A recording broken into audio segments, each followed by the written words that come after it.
Welcome to Supporting Bilingual and ELL Students in Special Education, the podcast where we explore the unique needs of bilingual and English language learners in the education system and discuss the best practices for ensuring these students get the support they need without being misidentified or misplaced in special education. I'm your host, Christine Robb, and today we're diving into the critical topic of misidentification of ML students in special education programs. In this episode, we'll unpack the reasons behind disproportionate representation of ELLs in special education, explain strategies to prevent this, and highlight effective communication methods with families during the referral process. So let's jump right into part one. Let's start by addressing a serious issue, misidentification of bilingual and ELL students in special education. We often see both overrepresentation and underrepresentation of these students, and there are several reasons why this happens. One common cause is the confusion between language acquisition difficulties and actual learning disabilities. ELL students may struggle with English proficiency, but that doesn't mean they have a cognitive or processing disorder. Language barriers are often misinterpreted as learning disabilities when students are actually just trying to navigate the complexities of learning a new language.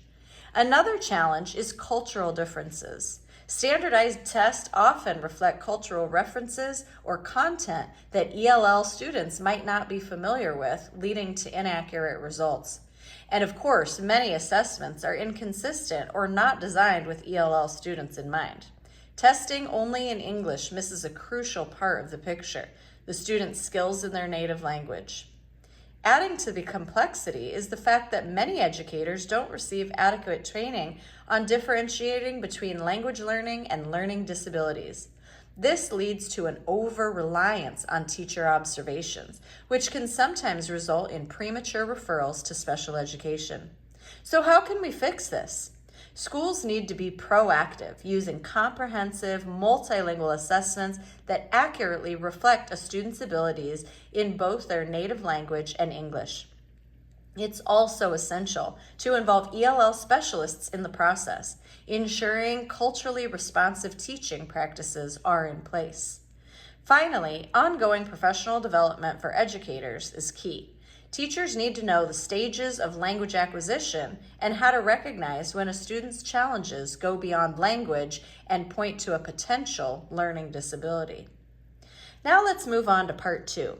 In this part, we'll discuss the norms and processes that multidisciplinary teams can adopt to ensure effective, collaborative decision-making when identifying appropriate interventions for bilingual and ELL students.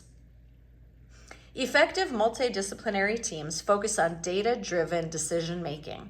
Before jumping to conclusions, they gather comprehensive data about the student, making sure to consider cultural and linguistic factors. For example, how a student performs in their native language versus how they perform in English offers essential insight into whether their challenges stem from learning a new language or an underlying disability.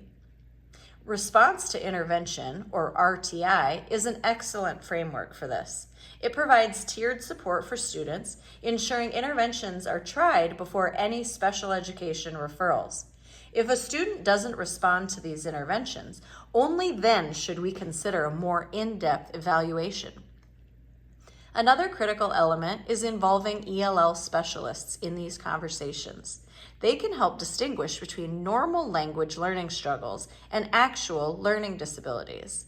They also play a role in helping teachers incorporate culturally responsive strategies in their classrooms. And let's not forget the importance of family engagement. Schools should communicate in the family's preferred language, using interpreters when necessary, and ensure families are part of the entire process, before, during, and after any referral.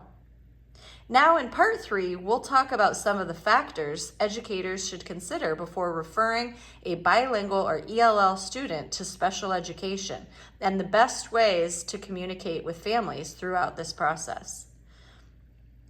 Before referring an ELL student to special education, we must consider several key factors. First, we need to evaluate the student's language proficiency in both their native language and English. Are they just struggling with English, or is there an actual learning issue? Knowing the difference is crucial. We also need to take a close look at the student's cultural background and education history. If a student comes from a different educational system or has had limited schooling, their struggles may be temporary and not reflective of a learning disability. Additionally, the classroom environment should be reviewed. Have culturally responsive teaching methods been implemented? Is the instruction differentiated to meet the needs of the student? Once a referral is made, family communication becomes incredibly important. Schools should engage parents early on, providing information in their preferred language and ensuring that families are informed about the interventions being tried before moving to special education. During the referral process, schools must explain the evaluation process clearly, provide regular updates, and involve interpreters in all meetings to ensure full understanding. Afterward, if the student qualifies for services, families should be actively involved in creating the Individualized Education Plan, or IEP, with ongoing communication to track progress and adjust strategies as needed. To sum up, ensuring the success of bilingual and ELL students involves understanding the difference between language learning and learning disabilities, using data-driven and culturally responsive approaches, and maintaining clear communication with families throughout the entire process. By focusing on these strategies, we can prevent the misidentification of ELL students in special education and ensure that they receive the right kind of support. Thanks for tuning in to this episode of Supporting Bilingual ELL Students in Special Education. Join us next time as we dive deeper into specific intervention strategies that work best for these students. Until then, keep advocating for equitable education for all students.